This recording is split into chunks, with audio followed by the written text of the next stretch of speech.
I sat at my parents' dining table in Cedarbrook, watching my father raise his wine glass with that familiar smirk. The chandelier cast harsh shadows across his weathered face as he prepared to deliver another blow to my pride. "Let's all toast to my son's pathetic little bonus," Henry announced, his voice dripping with contempt. $2,000. What a mighty achievement for a 32-year-old man. The table erupted in uncomfortable laughter. My brother Dunham chuckled along, while my mother stared at her plate. The same routine played out every month when I visited. Henry would find new ways to remind everyone that I was the family disappointment.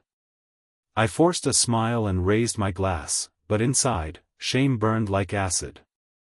My fist clenched under the white tablecloth until my knuckles went pale. This wasn't the first time, and it wouldn't be the last. "Maybe next year you'll break 3,000, Henry continued, his eyes gleaming with cruel satisfaction. "Though I doubt it, considering your track record." My mother's eyes met mine across the table, filled with silent sympathy. But she said nothing. She never did. If you're watching this, subscribe, like and let me know where you're watching from. The mockery wasn't new. Growing up, Henry had always compared me to Dunham, his golden child. While Dunham excelled in sports and academics, I was the quiet kid who preferred books to basketball. Every report card became a weapon in Henry's hands.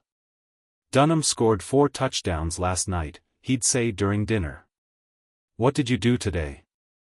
Read another useless book?" The pattern never changed. Dunham received praise for every small achievement, while my accomplishments were dismissed or ignored. When I graduated valedictorian from high school, Henry complained about the parking at the ceremony. Those years of constant belittlement shaped me into someone who thrived in the shadows. I learned to work quietly, to build success without fanfare. While others sought attention, I focused on substance over spectacle. The emotional scars ran deep, but they also forged an unbreakable determination. I swore that someday I would earn respect, not through boasting or show, but through real power. Henry would learn that quiet people often hide the biggest surprises. That promise to myself became my driving force through college and beyond. After dinner, I escaped early, claiming work obligations. Nobody questioned it. In their minds, I was just another corporate drone with a meaningless job. I drove through downtown Cedarbrook to my real workplace, a sleek, modern office building that gleamed against the night sky. The security guard nodded as I passed through the marble lobby. Few people knew my connection to this place. My office occupied the entire top floor, with floor-to-ceiling windows overlooking the city. The minimalist decor reflected my preference for substance over flash. Awards and certificates lined one wall, but these weren't the achievements my family knew about. I was the anonymous majority shareholder of Everlast Industries, the corporation that managed thousands of pensions across the state, including my father's. My assistant knocked and entered with urgent news. "Sir, we've received several complaints from retirees about pension delays. One particularly vocal complainant is Henry Whitmore." I leaned back in my leather chair, processing this information. My father, the man who mocked my small bonus every month, was complaining about the very company I secretly controlled. The irony was delicious. The next morning, I reviewed the complaint files. Henry had been calling our customer service department daily, demanding faster processing of pension adjustments. His language was increasingly hostile, typical of his entitled attitude. I listened to recordings of his conversations with our representatives. His voice boomed through my office speakers as he ranted about faceless corporate greed and executives who don't care about working people. "These cowards hide behind their desks," Henry declared in one call. "If I could find the person in charge, I'd tell them exactly what I think about their pathetic company." The faceless villain he despised with such passion was his own son. The corporate executive he wanted to confront sat in an office less than 10 miles from his house. I pulled up Henry's pension file on my computer. His monthly payments had been flawless for 3 years, never a single delay or error. But he demanded special treatment, as always. My finger hovered over the keyboard. One command could resolve his complaint instantly. Another could make his life significantly more complicated. I considered both options carefully. Henry's 65th birthday party arrived with the usual fanfare. The family gathered at his favorite restaurant, where he held court like a king among peasants. I brought him a carefully chosen gift, a vintage watch I'd spent hours selecting. He unwrapped it with barely concealed disdain. "How thoughtful," he said, not bothering to hide his disappointment. "Though it's rather modest compared to Dunham's present."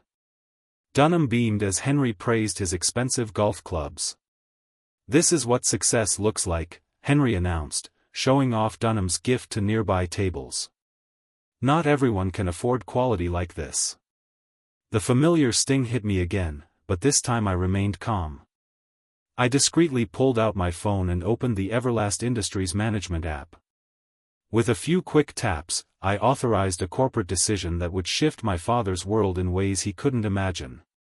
The notification confirmed my action: pension review protocol initiated for Henry Whitmore. Special handling requirements activated.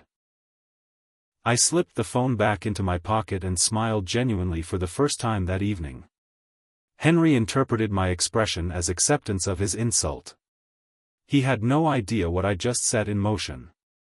The following Monday, I sat in Everlast's boardroom surrounded by senior executives debating pension restructuring. Dunham volatility had pressured our fund, and difficult decisions loomed ahead. "We need to reduce costs," declared the CFO. A 10% cut across all pension payments would save millions. Heads nodded around the mahogany table. These executives saw only numbers on spreadsheets, not the human faces behind each account. I let them debate for 30 minutes before speaking. "We'll maintain full payments for loyal, long-term contributors," I said quietly. "But we'll implement enhanced review procedures for Dunham-lematic accounts." My voting power was absolute. When I spoke, the debate ended. I carefully protected the pensions of hard-working retirees who'd never complained or demanded special treatment. But Henry's division, full of entitled former managers who constantly griefed our staff, would face additional scrutiny. Enhanced reviews could delay payments by weeks, the CFO noted. "That's unfortunate," I replied. "But necessary for proper due diligence." One colleague, our head of legal, studied me with curious eyes. She was beginning to suspect that the anonymous majority shareholder had a very personal interest in certain accounts. The next Sunday dinner brought another display of Dunham's success. He arrived in a brand new luxury sedan, its silver paint gleaming under the porch lights. Henry practically glowed with pride as Dunham described his latest promotion at the finance firm. "This is what ambition looks like," Henry announced, patting Dunham's shoulder. "Maybe your company could learn something from firms like his." I stayed quiet, cutting my roast beef with deliberate precision. Dunham's finance firm was Metzger and Associates, a mid-tier operation that survived primarily on institutional contracts. What Henry didn't know was that Everlast Industries provided 40% of Metzger and Associates' business. Our pension fund management contracts kept Dunham's entire division employed. "Dad's right," Dunham said, loosening his tie. "My firm knows how to treat clients properly.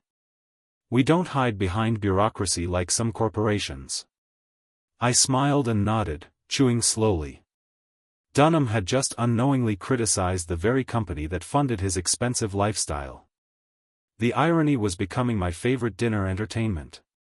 Tomorrow, I would review all of Everlast's contracts with Metzger and Associates. The breaking point came 3 weeks later. Henry was especially cruel that evening, fortified by several glasses of wine. He'd been stressed about his pension delays, though he didn't connect them to his dinner table victim. "Let's be honest about your pathetic career," Henry slurred, pointing his fork at me. $2,000 bonuses are what waiters make in tips. You're 32 years old and earning pocket change. Dunham snickered into his napkin. My mother's face flushed with embarrassment, but she remained silent as always. Something inside me snapped. I slammed my fork down hard enough to make the glasses jump. The table went dead silent. "I'm done listening to this," I said, my voice low and controlled. Henry's eyes widened. He'd never seen me stand up to him before. I pushed back my chair and stood, my napkin falling to the floor. "Every month, you invite me here to humiliate me. I'm finished being your entertainment." I walked toward the door, leaving stunned silence in my wake. My 8-year-old niece, Dunham's daughter, chased after me into the hallway. She whispered something that stopped me cold. "Grandpa is really worried about his money."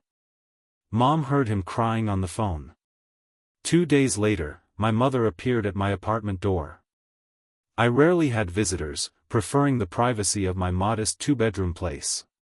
She looked tired and older than I remembered. "We need to talk," she said, settling into my kitchen chair. I poured coffee and waited. My mother had always been the peacemaker, but tonight felt different. "I know about Everlast," she said quietly. My cup froze halfway to my lips. "What do you mean?" "I've known for months. The timing of your success, the way you never talk about work, your reaction to your father's complaints about his pension." She studied my face. "You're behind all of this." I set down my coffee and met her eyes. "How long have you suspected?" "Since Henry's delays started. You were too calm during his rants." Her voice carried exhaustion. "I'm begging you to stop before you destroy him. His health is worse than anyone knows. His doctor says the stress could kill him." The weight of her words settled over me like a heavy blanket. "He's been destroying me for 32 years. "I know," she whispered. "But please don't become like him." The anonymous letter arrived on a Tuesday morning. Henry found the official Everlast Industries envelope in his mailbox, mixed between utility bills and grocery store flyers. The formal letterhead made him nervous before he even opened it. Inside was a detailed notice about changes to his pension processing, written in corporate language designed to sound important while saying nothing concrete. It mentioned enhanced security protocols and extended verification periods, without specifying what any of it meant. Henry's hands shook as he read. He immediately called Dunham, his voice tight with panic. "They're trying to steal my pension," Henry declared. "These corporate vultures think they can intimidate an old man." Dunham tried to reassure him, but offered no real solutions. His finance expertise didn't extend to pension law. I had carefully crafted the letter to test my father's pride without technically threatening anything. It was psychological warfare at its finest, designed to make him feel helpless against a faceless corporation. The letter concluded with a phone number for additional inquiries that connected directly to a customer service representative who'd been briefed to be maximally unhelpful. Henry spent the entire day calling that number. The next morning, Henry stormed into Everlast Industries' downtown headquarters. His face was red with anger as he approached the receptionist's marble desk. "I demand to see your CEO immediately," he announced, slamming his letter on the counter. The young receptionist, trained to handle difficult visitors, smiled politely. "I'm sorry, sir, but Mr. Sterling doesn't take unscheduled appointments. Perhaps I could connect you with customer service?" "I don't want customer service," Henry shouted. "I want to speak to whoever's in charge of stealing from retirees." From my office cameras, I watched the scene unfold. Henry looked smaller in the vast lobby, his anger impotent against institutional bureaucracy.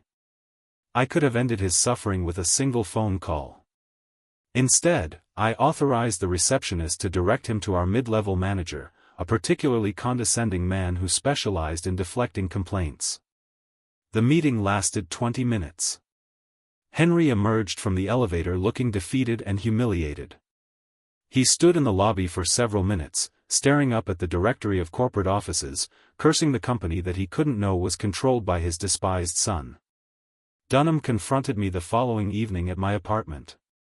His usual confident demeanor had cracked, replaced by genuine concern about our father's deteriorating mental state.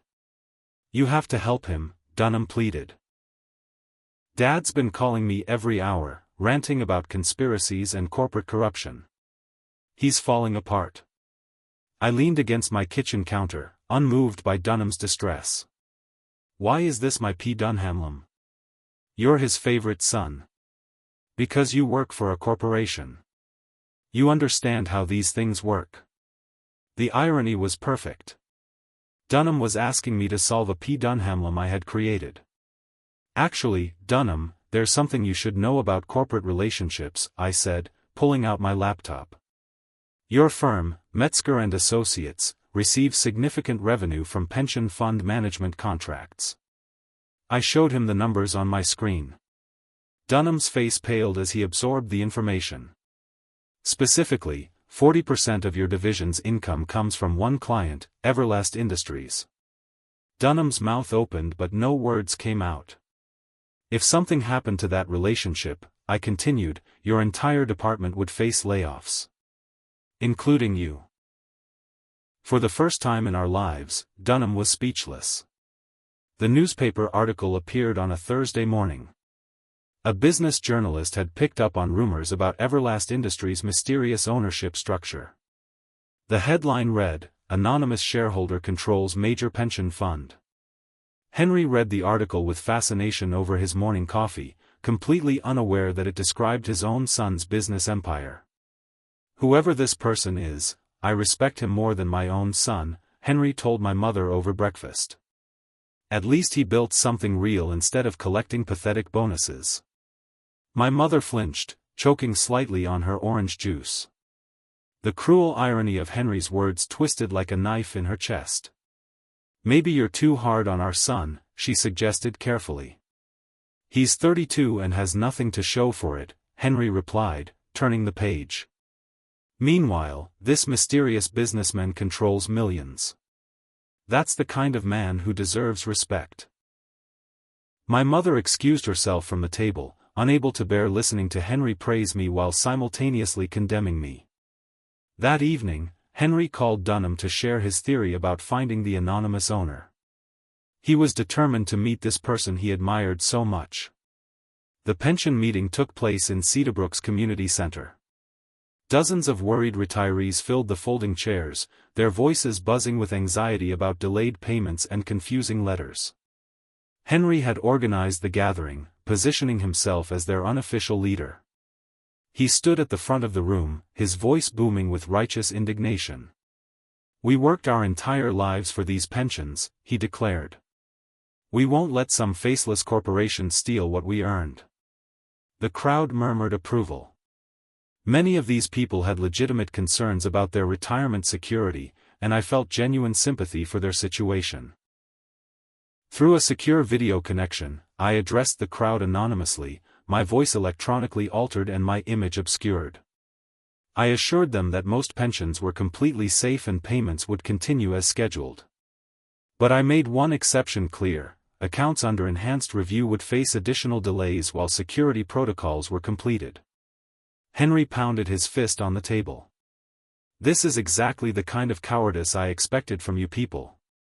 Face us like a man instead of hiding behind technology." The meeting ended with Henry swearing to expose the coward who ran Everlast Industries. My mother confronted me again, this time with tears in her eyes. She arrived at my apartment late at night, her face drawn with exhaustion and worry. "You have to stop this madness," she pleaded. "Your father collapsed at the grocery store today. His blood pressure is through the roof." I poured her a glass of water, feeling the first cracks in my resolve. "He brought this on himself with 32 years of cruelty. And I've been enabling him," she admitted, her voice breaking. "I should have protected you better as a child. I should have stood up to him." She pulled out a medical report from her purse. "But there's something else you need to know. I've been hiding my own illness to protect him from more stress. The paper showed test results I didn't want to understand. Cancer Dunhamers, treatment recommendations, prognosis estimates. How long? I asked, my voice barely a whisper. 6 months, maybe less. She wiped her eyes. I'm begging you to make peace with him before I'm gone. Don't let my death be the thing that finally brings this family together. The weight of her words crushed my chest. My revenge suddenly felt hollow and cruel. The call came at 2 a.m. Henry had collapsed during another late-night pension rally, his body finally succumbing to weeks of stress and rage. The ambulance rushed him to Cedarbrook General Hospital. I arrived within an hour, using my hospital board connections to get updates on his condition. High blood pressure, possible heart complications, severe exhaustion. He was stable but needed rest.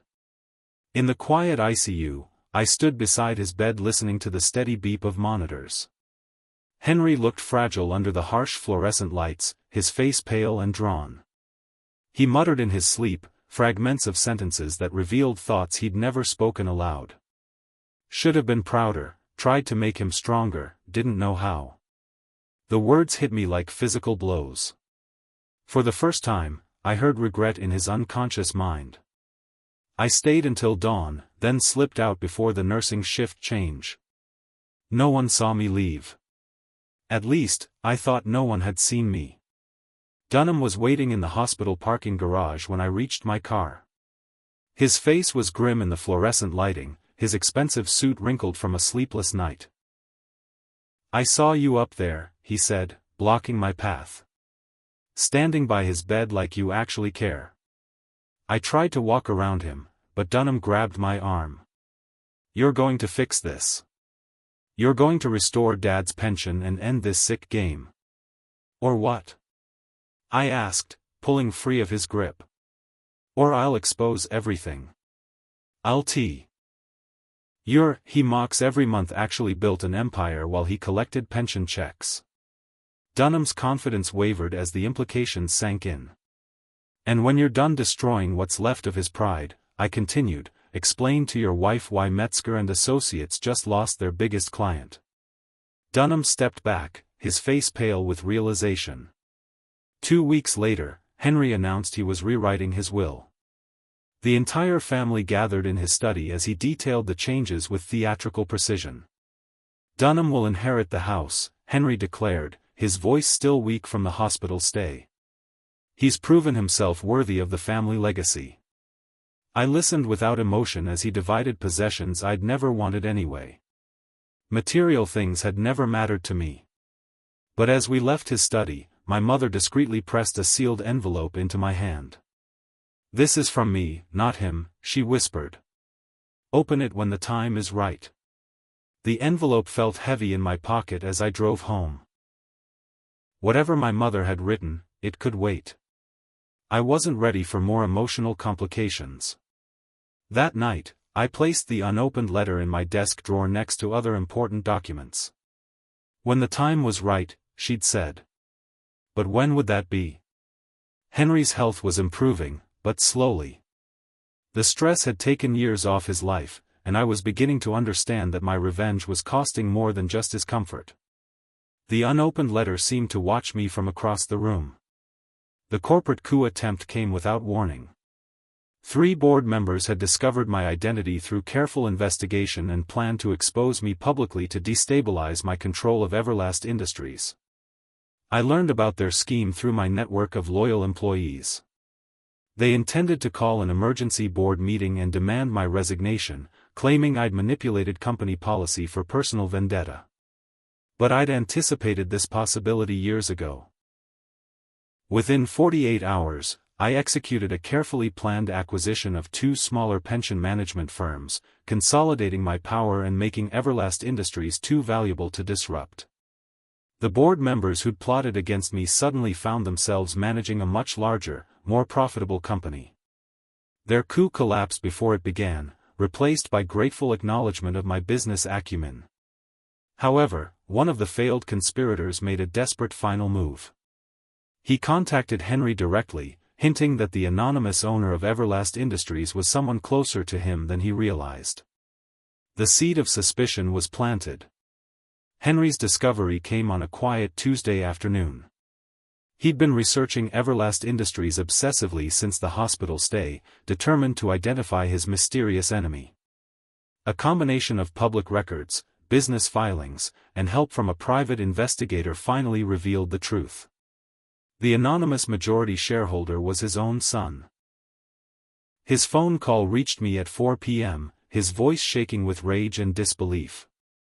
"You," he whispered. "It's been you all along." I didn't deny it. The time for deception had passed. "Come to my office," I said calmly. "We need to talk." An hour later, Henry stood in my executive suite, his face cycling through emotions I'd never seen before.